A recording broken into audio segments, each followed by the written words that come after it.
Welcome back to Building Character, where we figure out how to play as your favorite fictional characters in Dungeons & Dragons. Join the Patreon if you want to support the channel, and like and subscribe to make sure all of your ships are canon next time you play. Maybe.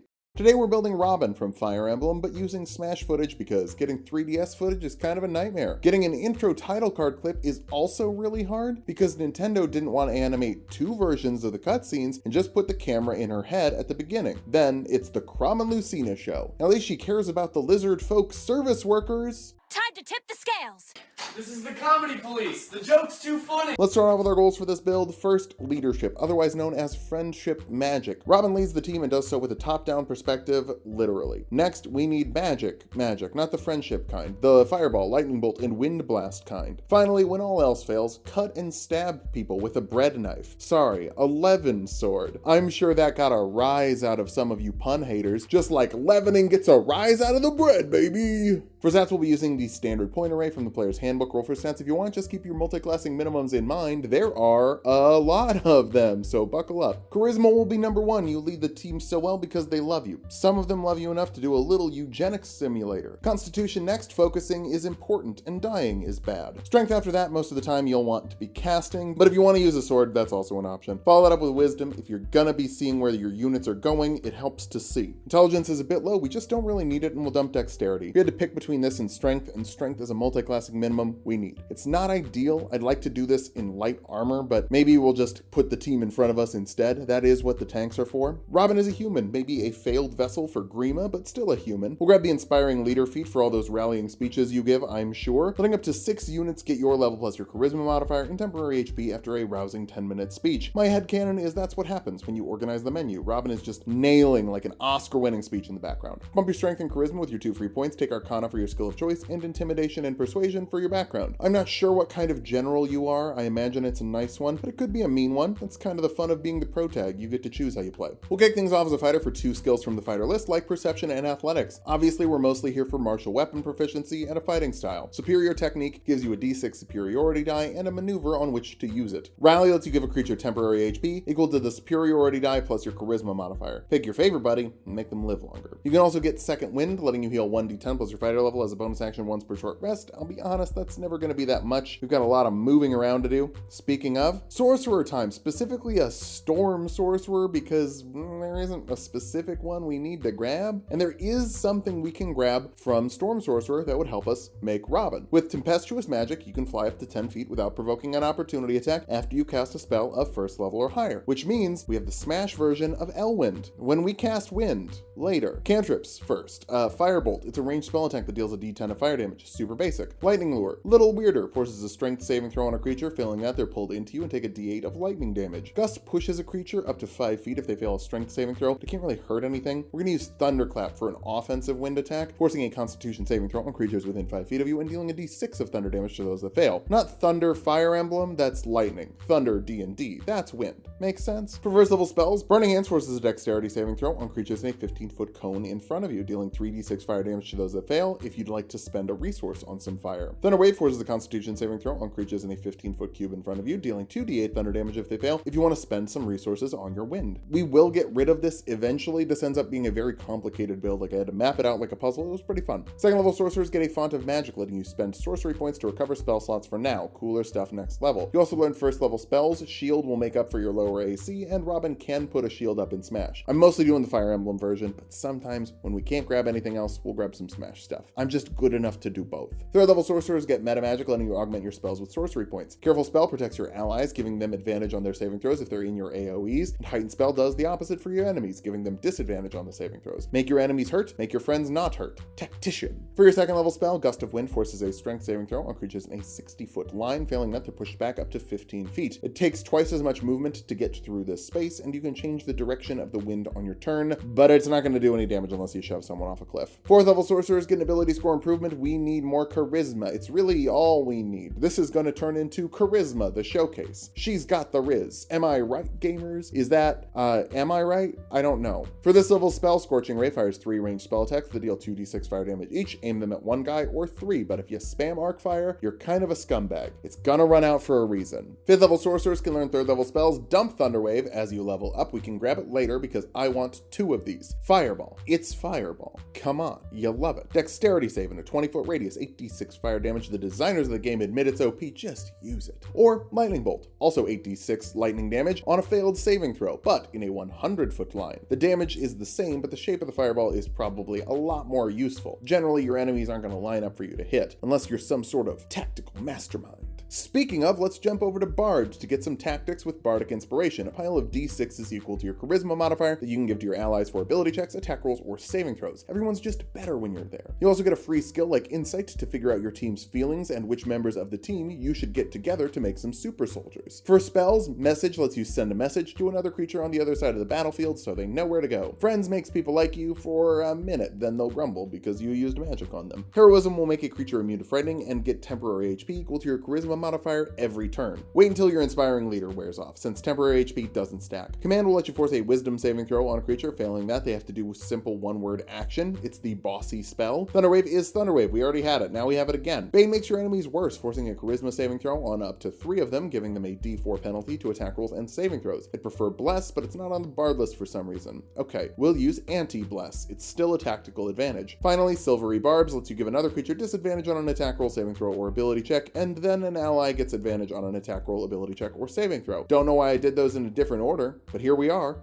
Tactics. Second level bards get Jack of all trades, letting you add half your proficiency bonus to any skill check you're not proficient with. Just kind of be good at everything, even if sword and magic are your best areas. You also get Song of Rest, where your allies heal an extra d6 on short rests. Be ready for another game of Thirsty Chess. For this level spell, Longstrider. 10 more feet of movement. You know how much better you can move your units if they had one more square? Third level bards can choose a college, and we'll go to Garreg Mach. Just kidding, we're gonna go for Valor Bard. That'll give you combat inspiration, letting your allies add their inspiration die to damage rolls or to their AC against an attack roll to make it miss. Either is good. Choose what you need in the moment. We can upgrade our wind a bit more with Shatter, forcing a Constitution saving throw on creatures in a 10-foot radius, dealing 3d8 thunder damage to those that fail. Big blast to air. It would destroy any bird, cardinal, swallow, or chickadee. And we get expertise in 2 more skills, Persuasion and Intimidation. I don't know what kind of protagonist you want to be. Feel free to be either. 4th level bards get another ability score improvement or feat. We're going to max out their charisma for maximum spellcasting, maybe maximum leavening later. For this level spell, Aid just makes your allies better, giving 3 creatures of your choice 5 extra HP for the next 8 hours. Might only be an extra hit, though with your extra spell slots for multiclassing, it's a great option to upcast with 5 more HP for every level you upcast it. 5th level bards get a Font of Inspiration, so your inspiration die recover on short rest instead of long rest. It mixes well with fighter stuff, coming back on short rests, and something else we'll get later. Those inspiration die are also d8s, and you can learn 3rd level spells. Weirdly, we're just going to keep support going with 2nd level spells. Enhance ability gives an ally advantage on ability checks of a certain type. Strength will double their carrying capacity, dexterity will reduce their falling damage, and constitution gives them 2d6 temporary HP. Now, let's go get better at sword. Not by hitting 6th level of Bard for extra attack. Sorry, there's no room. Hexblade Warlock. That will make you a Hex Warrior, so you can make your attack and damage rolls with a weapon with your charisma. So boom, Levin Sword. Wait, we still need a sword beam? Hang on, we're getting there. Hexblade's Curse lets you choose a creature to crit on a 19 or a 20. You can add your proficiency bonus to your damage rolls against them, and heal an amount equal to your charisma modifier plus your warlock level when they die. Only 1 per short rest, but you've got other good short rest stuff to encourage napping. Okay, for the Blade Beam, Eldritch Blast. It's a ranged spell attack that deals 1d10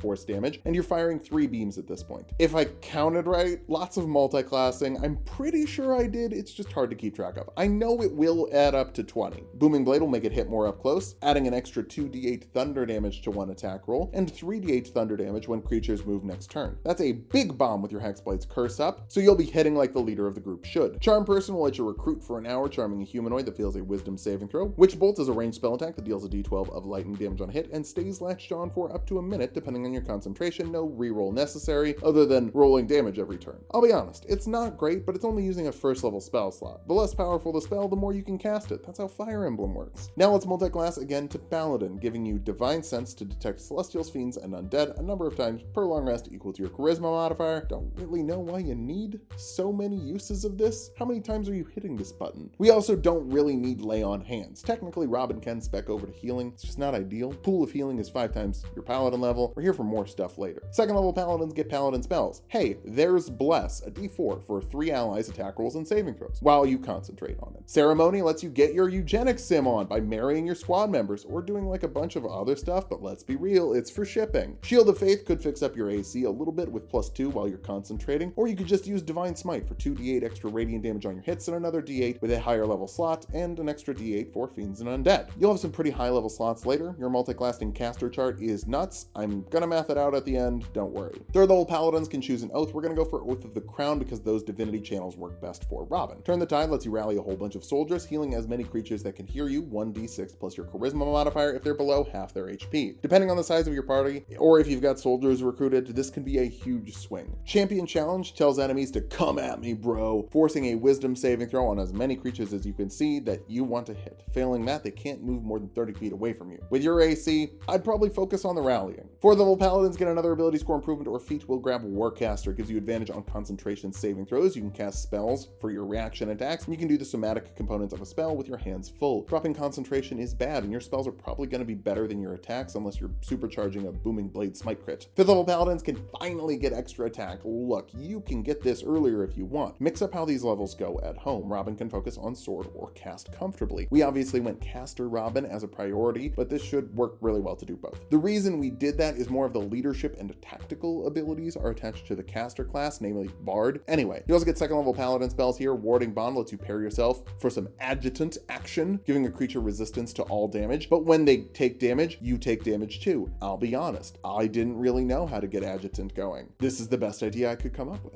Sixth level paladins have a reason we didn't get the rest of the fighter levels for extra attack, Aura of Protection. It lets your allies within 10 feet of you add your charisma modifier to their saving throws. It's basically turning off permadeath. It's such a good ability, especially with maxed out charisma. We're gonna finish off where we started. 2 more levels of fighter. Fighter level 2 gives you action surge, letting you make 2 actions instead of 1 once per short rest. You could use it for sword attacks, or you could use it for 8 beams of Eldritch Blast, which are also sword attacks for you because they're coming out of the leavening sword in my headcanon. Finally, third level fighters can choose an archetype, and the Battlemaster will give you 4 more superiority die. They're all d8s, and you get 3 more maneuvers. Commander Strike lets you have an ally attack using their reaction, adding your d8 to the damage. If I remember way back in episode 69, Crom hits pretty hard. And of course I remember Crom was episode 69. He was episode 69 for a reason. Maneuvering attack lets you add your superiority die to the damage of a weapon attack. Then a creature of your choice can use its reaction to move half their movement speed without provoking opportunity attacks from that specific creature. Never read that part until now. That is thoroughly underwhelming. Finally, Commanding Presence lets you add your superiority die to persuasion or intimidation checks, making sure you really nail all your face abilities. Oh, and I guess, Student of War.